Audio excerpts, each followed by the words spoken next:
Welcome. Hello, my name is Nobi Trump, and I'm chair of the Distinguished Artist Series for the James Renwick Alliance. We bring in 4 distinguished artists a year, and on Saturday we have a workshop with them, and on Sunday they give a lecture here in the Grand Salon. First, I would like to thank the Renwick, especially Katie Crooks, who always makes everything go so smoothly here for us, their program director, and the Center for Creative Woodworking, especially Matt, who hosted the workshop yesterday in their really fabulous new facility. It's in Rockville, Maryland. Anybody interested in wood, you should go check it out. It's really a dream come true for woodworkers in the DC area. First, I wanted to ask everyone, before I go any further, if you could please turn off your cell phones and other devices that might beep and snort and make all sorts of little noises, since we are filming today. We are so delighted to have Michael Puryear as our 3rd Distinguished Artist Series of the season. He is a nationally recognized designer and furniture maker who maintains his studio in the Catskills of New York. His work has been exhibited in museums and galleries such as the Museum of Art and Design in New York City, the Mint Museum in Charlotte, North Carolina, and the Peabody Essex Museum in Salem. His work has been published widely, most recently in Makers, A History of American Studio Craft, published by the University of North Carolina Press, and Furniture with Soul, Master Woodworkers and Their Craft. His work is found in the collections of the Geraldine R. Dodge Foundation, Rockefeller University, and the Newark Museum. We're so excited to have him here today, so please join me in welcoming him.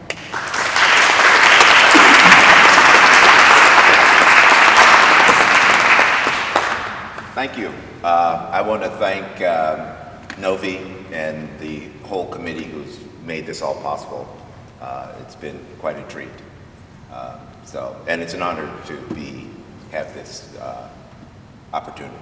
So I thank you. Yeah. I thought I'd just give a kind of quick rundown of who I am and a little bit of my history. I'm a native of Washington, D.C. Yes, actually a rare 4th generation native of Washington, D.C. I grew up, we grew up in Southwest Washington before the redevelopment. And the apartment buildings we lived in are the only ones left from that era. So that was an interesting fact. I went to Syfax school down in Southwest, and then went to grade school at St. Francis de Sales in Woodridge. Went to Archbishop Carroll High School and to Howard University. A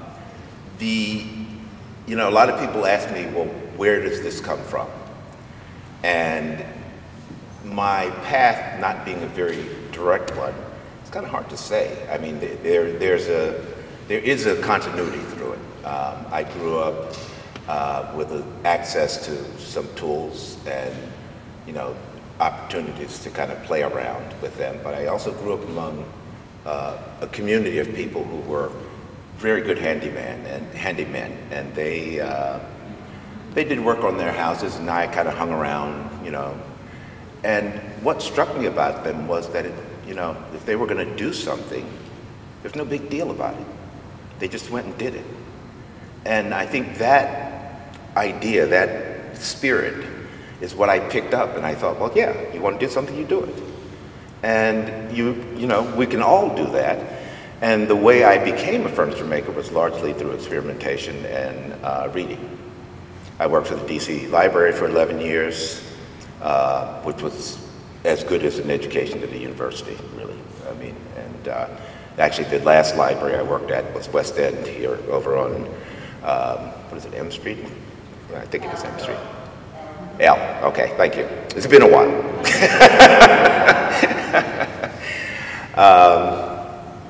But that was a really important part. The other part that I think was really important was the Smithsonian. As kids, we were brought to the Smithsonian, and to me, it was a very exciting place. It made me realize that this world is large, interesting, and, fascinating. And I've kept that attitude about it from the beginning. I mean, it just was one of these places. And as we got a little older, we could actually, that was where we would go on our own, just to look at some things and to, culture. I mean, the various cultures of the world. It's just very, very inspiring what man can do. And by and large, what you see, or I saw, is that man is a maker. That's really one of the dominant things about, human beings, is that we make. And, we've made all this stuff around us, but a lot of us take it for granted.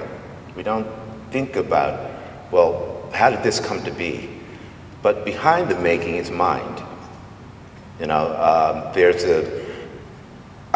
What I tell my students when I teach at, I tell it at all the craft schools, pretty much all the major craft schools in the country, and I'm an associate professor at SUNY Purchase. And I tell my students making is really about three things. It's the concept, it's the material, and it's the process. Without all three, you haven't made anything. A lot of people focus on the concept and see that as being predominant, but it really isn't.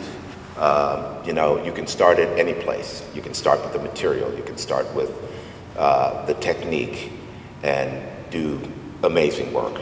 But all three get brought to the process.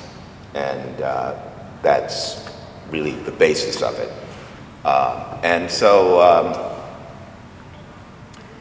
What I do is largely, I do largely commissions. That's what inspires me.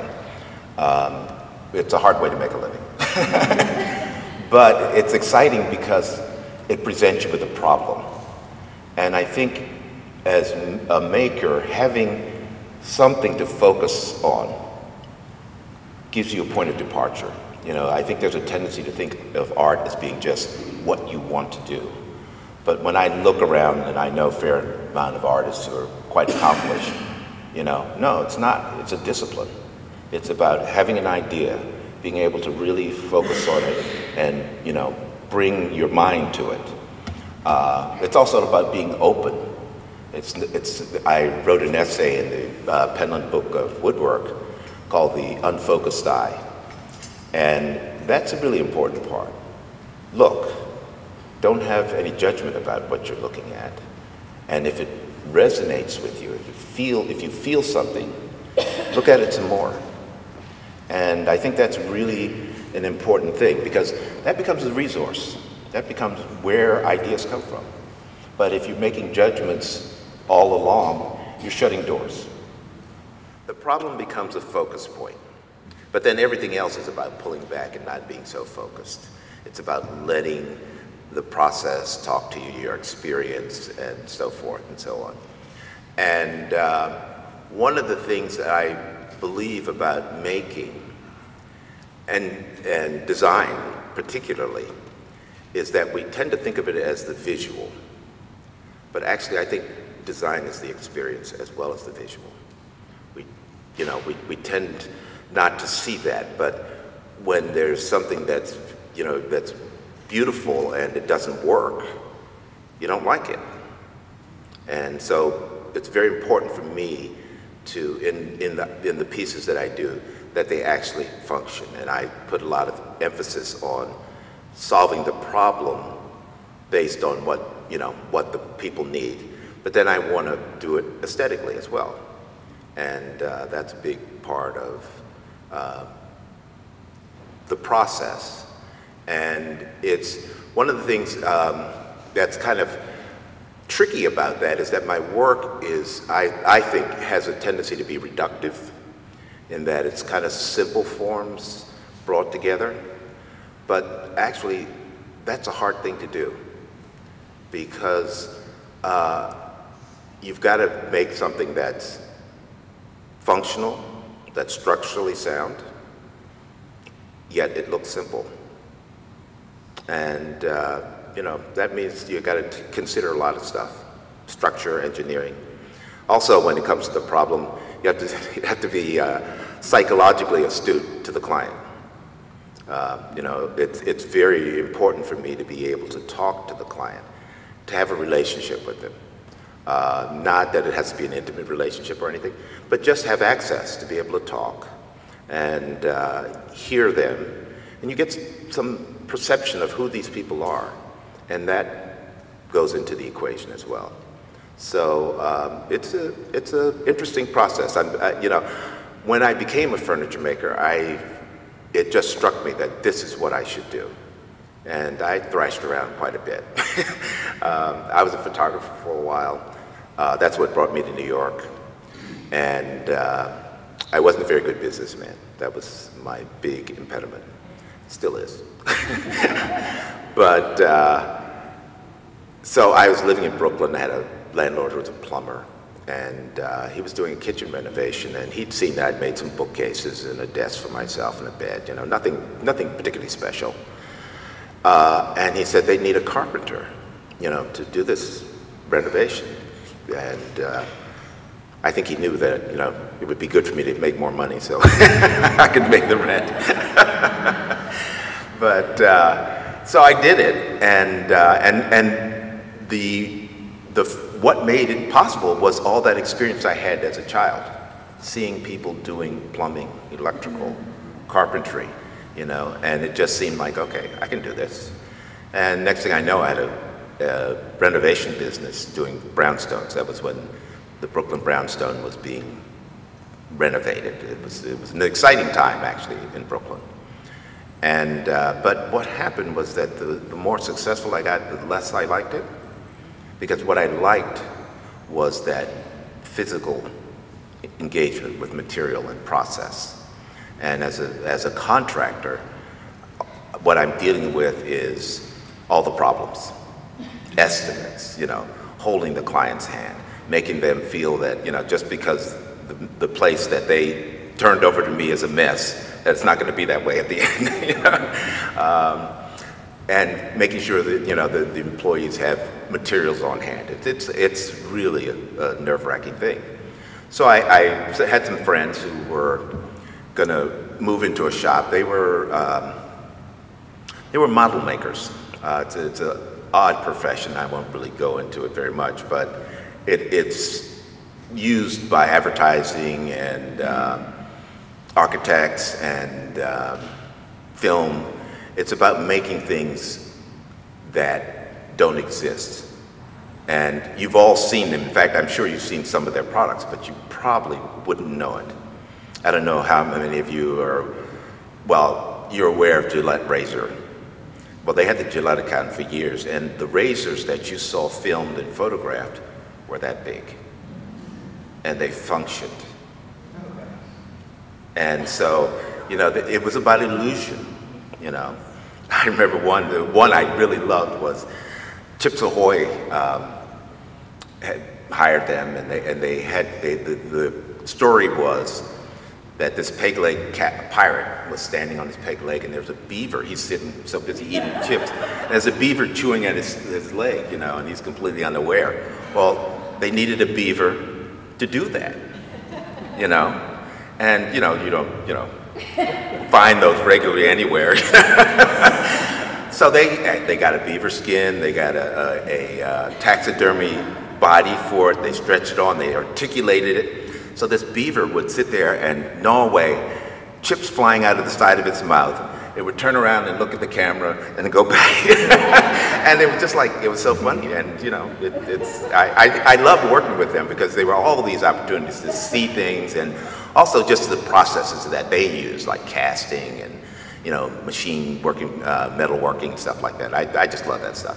So anyway, I moved into a shop with them, and then they bought the building next door to where the shop was, and I moved in there. And that was my shop for over 20 years. And it was great. It was a great bunch of guys. It was an opportunity to grow. And my process of learning, I was very fortunate because I actually got paid while I was learning. What I did was I designed within my comfort zone. And then I would assign myself one aspect that I had never done before. And that would be where the experimentation would happen. And, you know, I was able to, you know, satisfy people, I guess, although some of them maybe. That's really how I learned. And I didn't know how much I knew until I started teaching. You know, I kind of always felt like, you know, well, you know, I'm kind of almost like, not a fraud really, but, you know, not having that confidence, you know. And not that I have a lot of it now, but it was again, a kind of wonderful time. In New York at that time, the city was at the bottom of its turnaround, and there was plenty of opportunity to find oneself. You know, there was a lot of space, you know, to find a niche and to fill it, and so that was a lot of fun.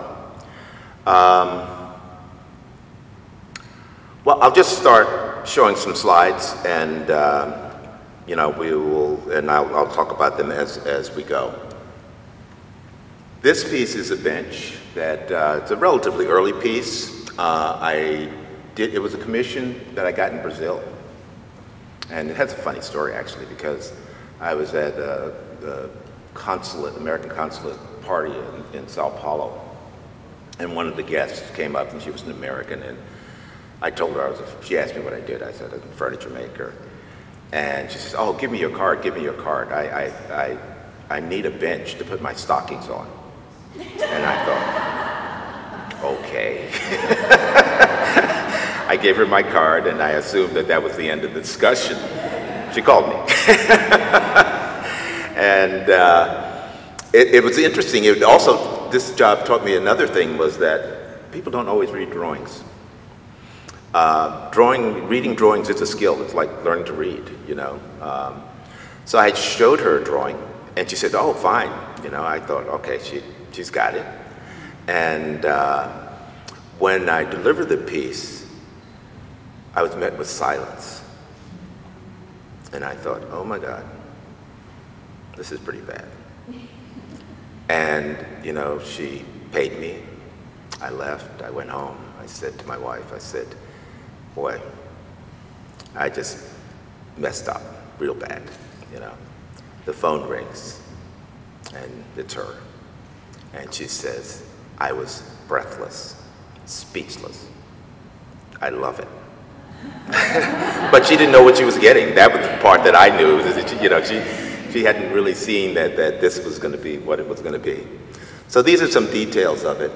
I'll talk a little bit about parts that inspired the design. The curved slump rails of the seat are actually inspired by scabbards, Japanese swords in their scabbard. That curve to me is one of those things that it's so direct. Well, let me say this too. Curves, I feel, are emotional. Rectilinear forms are intellectual. And putting them together in certain ways creates a kind of a tension, and it kind of addresses us because we are both those things too, you know. And so we're, you know, so that's kind of one of the philosophic ideas behind what I do, is kind of playing with that area of that tension of emotion and logic. The legs are, trying to find the pointer here. Oh, there we are. Okay.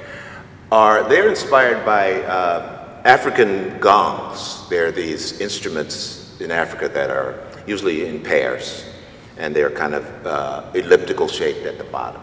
And so that was the inspiration for that. And then it's a question of pulling all that together.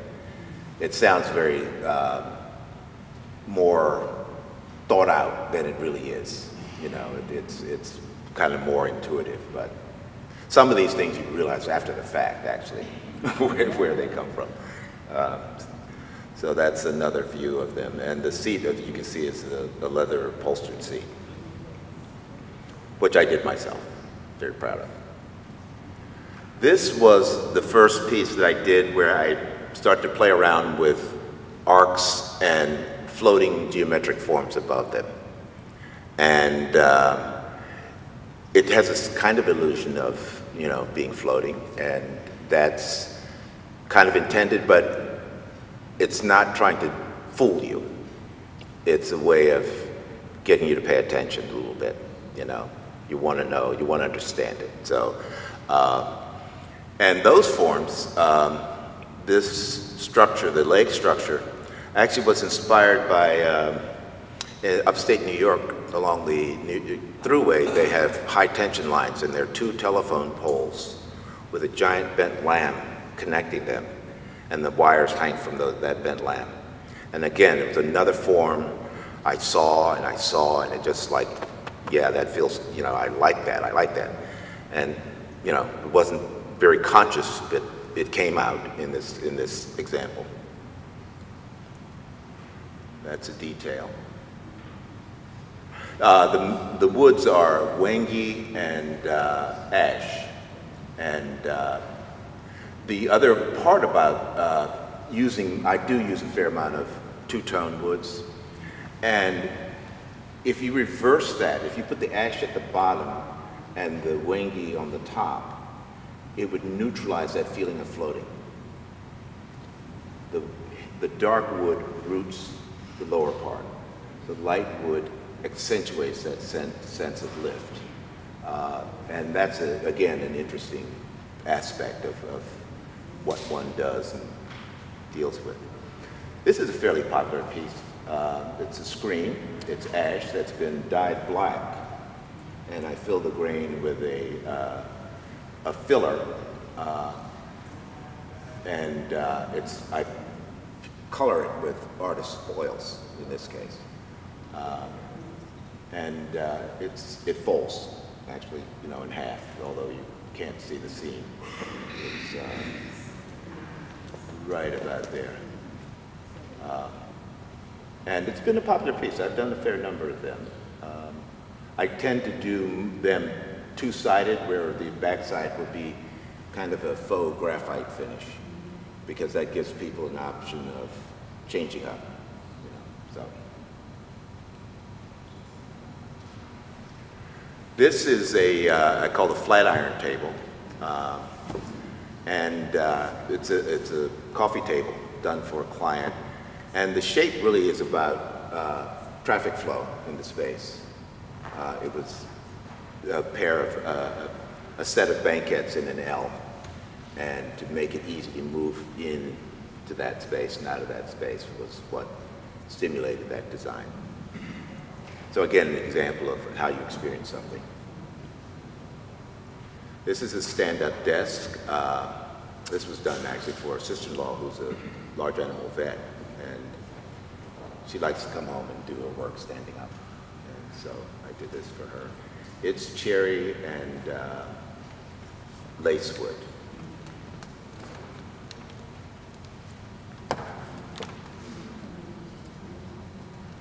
Oh, I'm sorry.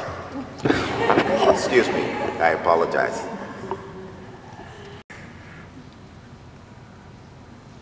This is an interesting piece. It's a dining table, and it was done for a client who had an apartment in Manhattan. And they had renovated it, and the kitchen was right off the foyer. It had a big foyer up on the Upper West Side, and some on the Upper East Side. These big old apartments had, you know, you entered into this kind of rotunda-like space, and, you know, today it, you know, doesn't really have a whole lot of functionality. So they were going to use it as their dining room, but they wanted to not have it sitting in the middle of the foyer all the time, because it would be a traffic obstruction. So if you look carefully, whoa. If you look carefully, I don't know if you can see it, and I can't see it from here now, but there's a line that runs here and there. That quadrant can be removed. And that allowed it to be pushed up against an outside corner. And the base had to accommodate that as well, and that was really kind of the stimulus for that base.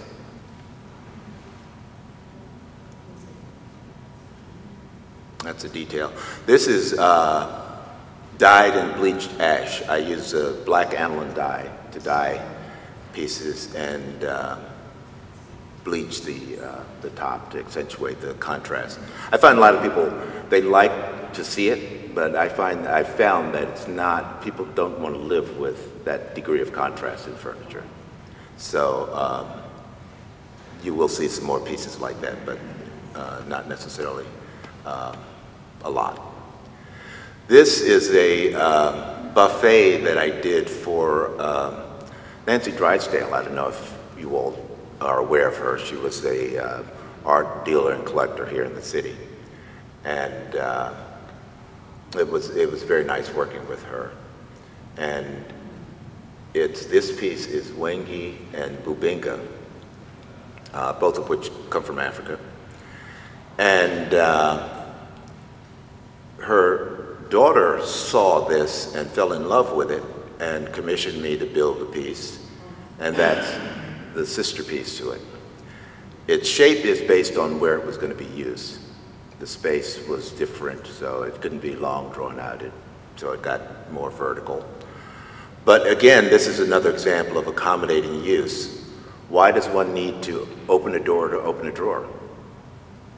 So what happens here is that the drawers, you have access to the drawers directly through the doors. And it was a lot of fun to do this. And also, it's not so obvious here because it's a very subtle curve, but the front is curved as well. And the legs are hand-shaped, which is one of the things I like to do. I like to give things their full volume in some ways. There's sometimes a tendency to shape things that are on one side or the other side, and then you've got flat sides. That's ideal for machine production, but really, when you can kind of really get it very dimensional, it has a whole different feeling. It feels solid. This was a desk I did for the president of SUNY Purchase, and it again has a little bit of an odd illusion in it, in that it if you really had just those legs along without the arch, it wouldn't stand. It really is the arch that's very important to the structure of that. It's African mahogany, the base, and the top is lacewood. Too fast. Okay, this is a variant of the first piece I showed you. This is a console table, and the legs were influenced by a table that Corbusier designed, a dining table. And they aren't a direct quote in any way, but they are inspired by it. And I did them, and when I originally designed it, I designed them to go straight down and meet the ground. And when I was working on it, I realized that didn't work. You know, the relationship of things to ground is very important in terms of how you feel about them. And they just kind of died down there. So I got the idea of doing that little curve, and it made a big difference. That's a detail. This is kind of a quote of the earlier piece done for someone who had seen that piece and liked it. And but her issue was that she wanted to have be able to display some of her artwork in these cubicles. So in this photograph, it's not lit, but actually there are lights that shine down on each of those.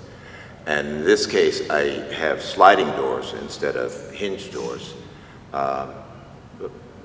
Yeah, and in theory, one could slide the doors and close off the display part and have the other part open. And again, I want to point this out too, because this is really important. This is a bent lamination.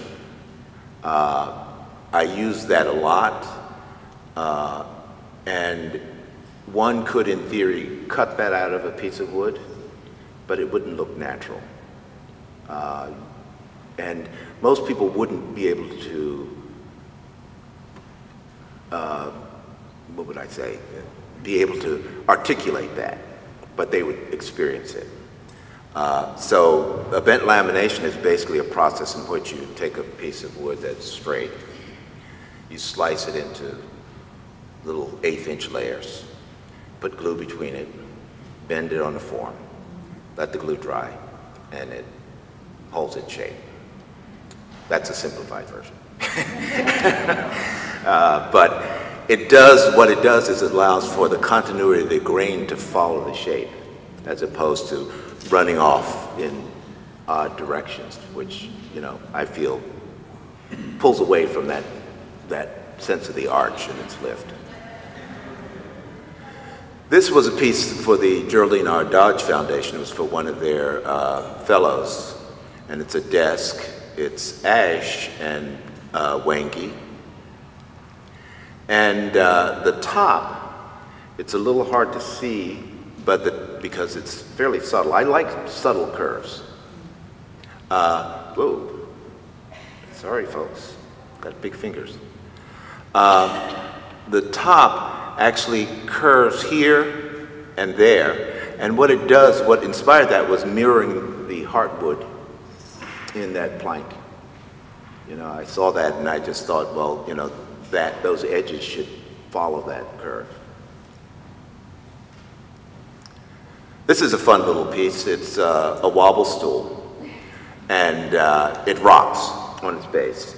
It's inspired by some research done by Galen Krantz, an anthropologist out in California, who has done a lot about sitting, how people sit in the world. And one of her observations is that in cultures where people don't sit with back supports, they don't have back pain. And it's interesting, but it's true. And there's a reason. They learn to sit and stack their spine. We learn to sit and let our spine collapse. We also let our core, you know, we don't keep a balance of strength. We have relatively strong backs and weak fronts. And that doesn't help you in terms of your back. You know, where when you sit with your sitting upright, you're actually not sitting still. There's a slight dynamicness that's always going on, a subtle adjustment that always goes on. And so that's what this stool provides. And there's a little animation here. Whoops.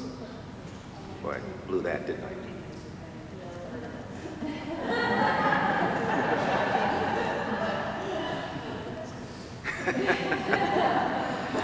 But the other aspect of it is that it also extends your ability to reach. It's not something you sit on to relax. It's really for, I call it a task stool. It's for when you're working. There are a lot of other aspects about it. It also puts your energy forward when you're doing things, where when you sit in the chair with a back, your energy is receding. And there are other aspects of why it functions like that. But it also, because of its rock, you have a greater range of reach around you.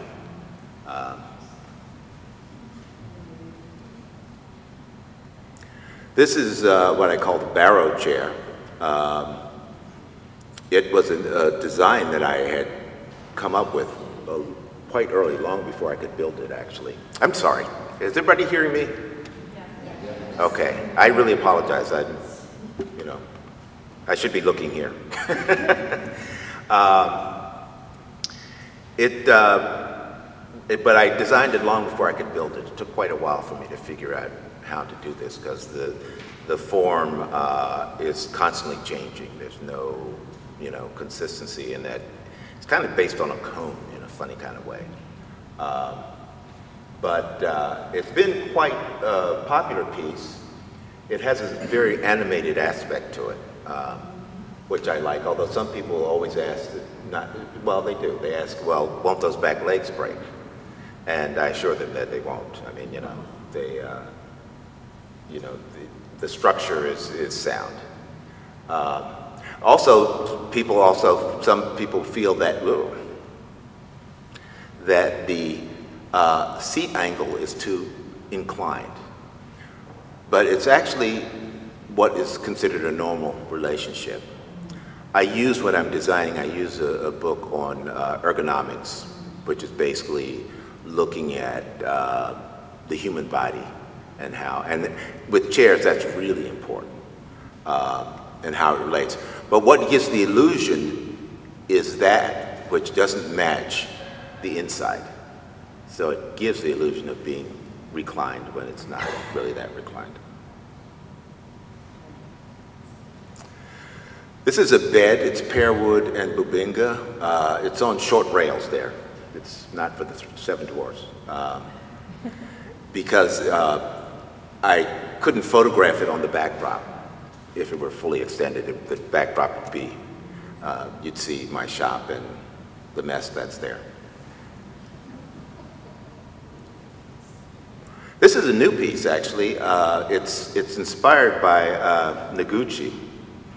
He did a series of lamps called Kiri, and one of them was a floor lamp that had a bamboo staff and a paper globe. But what I did with this one is I picked bamboo that had a crook in it. I like that. I felt that that's really adds something to it, that, you know. And the trick was trying to hollow that out to get a cord through it. On his lamps, they aren't hollowed out. The cord runs up the outside. But I wanted to do that. And, you know, like so many things you want to do, it's not always so easy. I tried a lot of different techniques and finally figured out one that worked. This is the pull, which also plays the kind of rusticity that I feel the lamp has. It's a chestnut that's been sliced and has a nice little monkey face to it. I like that. And I've actually been starting to do some blacksmithing. And so the bases are bases that I forged myself. This one is kind of a moonscape, and this one has the feel of water. But I'm really enjoying blacksmithing. I'm going to be doing more things like that. It's a very interesting process to get metal to a point at which it's plastic and to be able to change it. And I have some good friends who are blacksmiths, and when you see them work, it's just fascinating. First off, working with something hot is always fascinating. Okay, this is called the Arch Coffee Table. This piece is actually in the Newark Museum collection, along with one of the Barrow Chair. But again, I think you can see here a little more clearly the grain in that piece and how it has continuity. And so it's, again, a bent lamination. It was an interesting experiment in how to get that top to float with that degree of arch.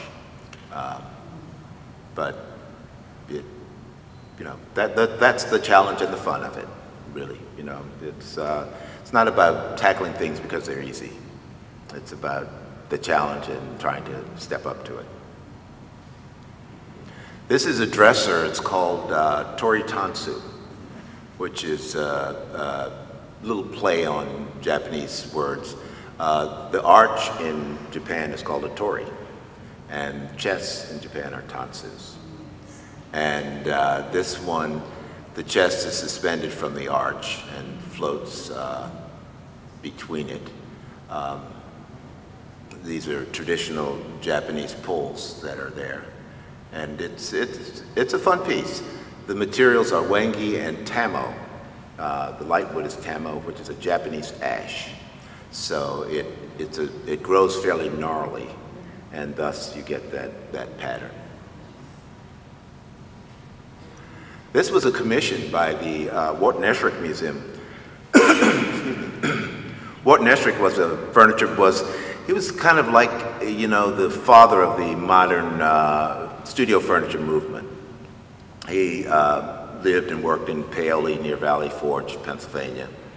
And he built this amazing studio and house. And if you ever get a chance, you should go visit it. It's on the National Register, but it's a gem. Nothing in it is straight. Everything has, you know, he just, you know, made everything. He made his sink, he made, you know, just everything. He just was that kind of a person. And So when he built the house, there were two poplar trees, tulip poplars that were right next to it. This one got hit by lightning quite a few years ago, but then it started to rot and they were concerned about it falling on the building. So they took it down and they gave the wood to about 20 makers. They weren't all furniture makers. Some were turners, some were print makers, some were potters. They actually, the potters used burned the wood to fire their pottery. So it's a very interesting project. And this is called Yellow Poplar Bench, and tulip poplar's other name is yellow poplar. It's an older name than is used today. But it was fun. Poplar's not always a beautiful wood, but as I was assembling this, I really kind of liked this grain relationship that was going on. So, you know, originally I was thinking I might even use milk paint to paint it, but I decided not to. That's a detail. It's suspended on a rail that runs along the length of the bench. This was an interesting commission. I had someone I had seen at shows quite a bit, and you know, we knew each other but hadn't really talked much. And then this one show he came and he said, you know, I'm an amateur guitarist, and I'd like to have my guitar more accessible. When I keep it in the case, I don't play it. And he said, I would really love to have a way to hang it on a wall and make it available.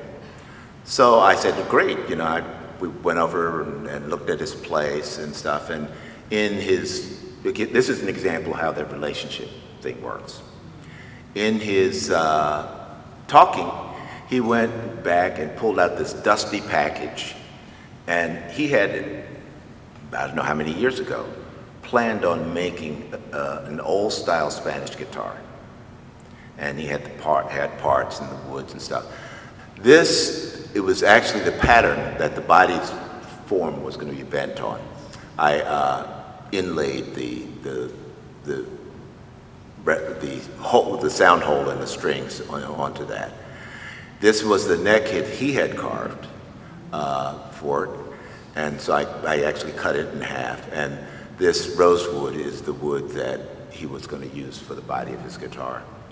I'm allergic to rosewood, by the way, so I sacrificed very much for this project.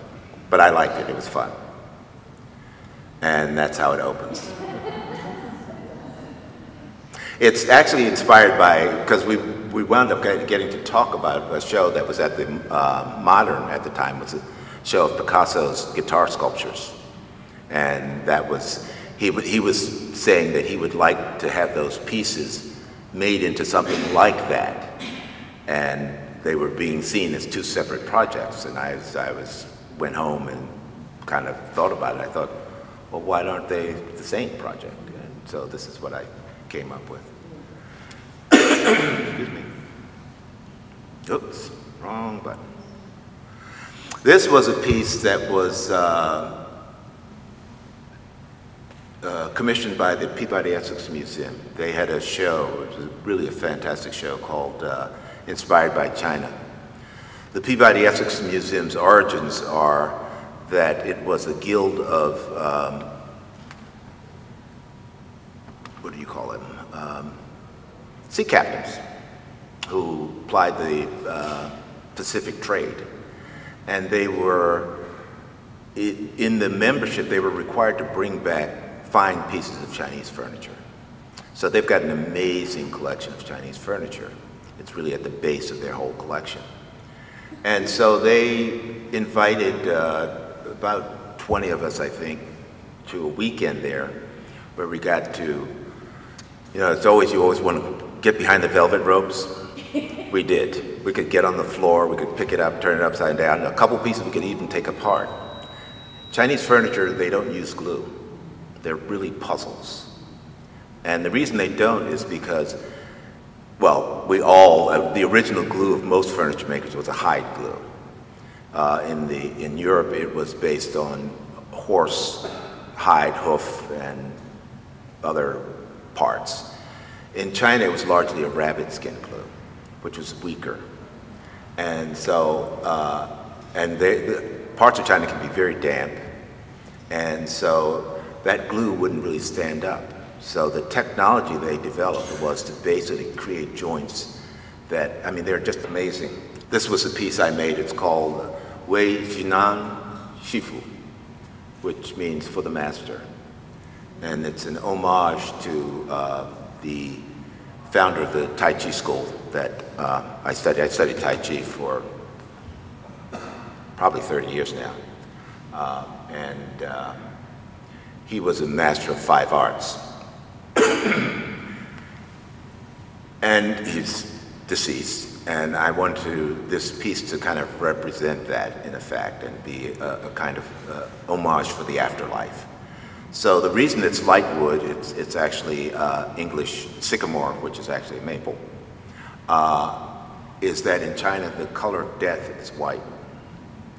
So, and that turns the upside down the whole thing. Most Chinese furniture is dark. It's Wangwali, or I'm not going to remember the other one. And it's dark, so it's really kind of turning that around. And the details are Wangi, and they were initially inspired, well, the base, the feet were inspired by something I observed when I was looking at a lot of this furniture, was that right near the ground it was deteriorated, the finishes were deteriorating.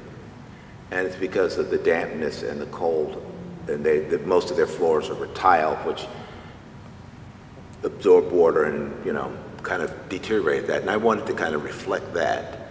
But it also, the contrasting parts are also referring to something that's in the Taoist belief system, which is that everything contains its opposite. The best example, the easiest example to understand is the yin-yang symbol, where you have a black paisley flowing into a white paisley, and then each of them has their opposite as a dot in the center. And they can't really conceive of this without that. It's a very interesting way of looking at the world.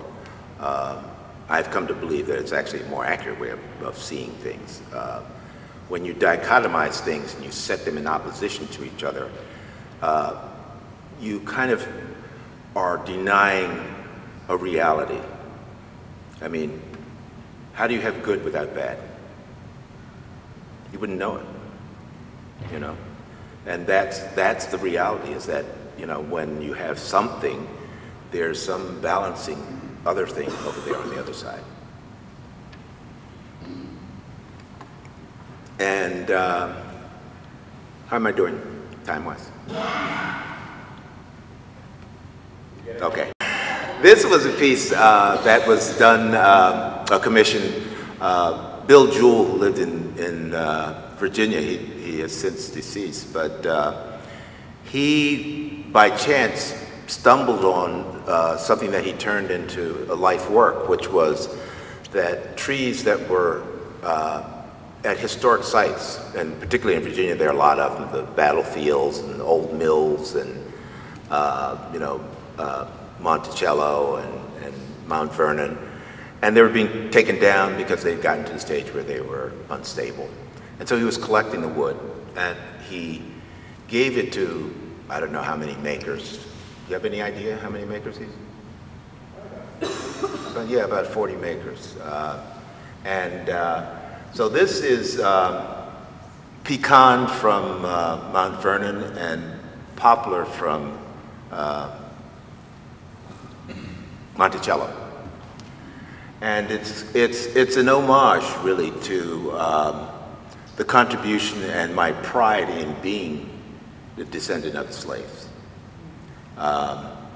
It's called Dan Chair, and the Dan are people in the Bight of Africa, where it cuts in, which is now called the Gold Coast, but not so long ago in history it was also referred to as the Slave Coast, where a lot of people came from. And they have a chair similar to this. This is really an adaptation. And so it was an item that I'd seen and loved as an object for a long time. And so this was an opportunity to actually build it. And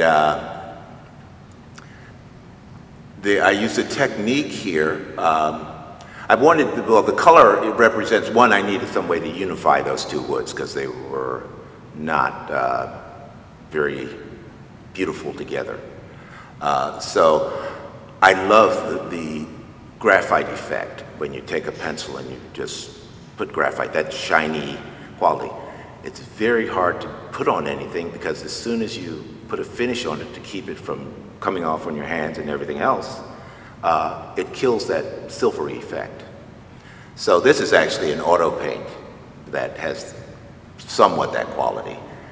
But this little detail here, is a technique called ukibori. It's a Japanese, well, it probably is done outside of Japan too, but it's a way of producing a raised relief. And the way you do it is that you actually create an impression in the wood. And then by a process of either sanding or shaping or removing, you remove all the wood around it until it disappears. Then you add steam to it and it pops up, because when you've compressed the wood, what you've done is you've compressed the cell structure. And when you steam it, it reinflates the cell structure. So you get this effect. And that, is just an acknowledgement of the whip of slavery. But as I said, I mean, this is really, I am very proud of being an African American and the contribution that we've made as a people to this country. Sometimes I think it's not as well acknowledged as it could be. And I think that's it.